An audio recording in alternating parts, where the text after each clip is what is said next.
आपकी जेब से पैसा लिया जाए, आपके बॉस की सैलरी से काटा जाए, सरकारी कंपनी का मुनाफा जो है किसी एक ट्रस्ट में जो है डाल दिया जाए, और जब आप पूछे कि भैया हिसाब दो तो जवाब मिले सॉरी ये तो हमारा प्राइवेट मामला है। हम बात कर रहे हैं पीएम केयर फंड की, वो फंड जो कोरोना के समय आपदा के लिए देश को राहत देने के लिए बनाया गया था। लेकिन इसका जो न्यू ऑडिट रिपोर्ट आते ही इस पर कुछ सब्सटेंशियल क्वेश्चन अराइज हो रहे हैं कि इसके फंड से क्या यूटिलाइज किया गया, किसे राहत मिली।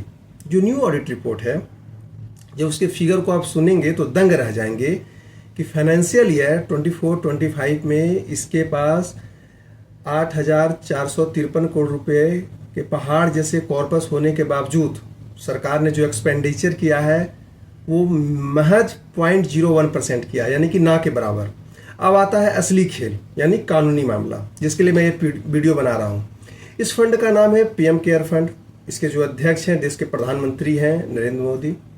इसके ट्रस्टी जो है गृह मंत्री है, रक्षा मंत्री और वित्त मंत्री है। लेकिन जब कोई आरटीआई यानी सूचना का अधिकार लगाकर कुछ पूछ दे कि पैसा कहाँ से आया या एक्सपेंडिचर कहाँ आपने किया है, तो इसका जवाब आता है कि यह तो एक प्राइवेट चैरिटेबल ट्रस्ट है और आरटीआई इस पर लागू ही नहीं होता है। वाह, क्या गजब का हाइब्रिड मॉडल है ये नरेंद्र मोदी का। इस पे अब एक तो ये बेंचमार्क बनेगा आने वाले समय में। अब इनको फायदा चाहिए तो ये सरकारी दर्जा कंपनी एक्ट बदलकर 100% सीएसआर छूट भी ले लेते हैं। एफसीआरए से विदेशी चंदा भी ले लिया, लेकिन जब जवाबदेही यानी अकाउंटेबिलिटी की बात आई तो कानून का नकाब पहनकर पीछे हट गए। इसका एक पॉइंट और है कि इन्होंने जो ऑडिट कराया है वो प्राइवेट सीए फर्म से कराया है। इनको ऑडिट जो है वो सीएजी से कराना चाहिए। देखिए, लोकतंत्र में जो है जनता राजा होती है और सरकार उसकी ट्रस्टी होती है। लेकिन जब ट्रस्टी ही जनता के दिए हुए 8,000 से ज़्यादा करोड़ रुपये यानी 8,000 करोड़ रुपये से ज़्यादा के फंड को गुप्त तिजोरी में बंद कर दे और सवाल पूछो तो आप पे देशद्रोही का एक लेवल लग जाए तो फिर सोचना पड़ता है। As a CA student, as a lawyer, मैं ये नहीं बोल रहा हूँ कि इसमें स्कैम हुआ है या इसका अनयूजुअल एक्सपेंडिचर हुआ है।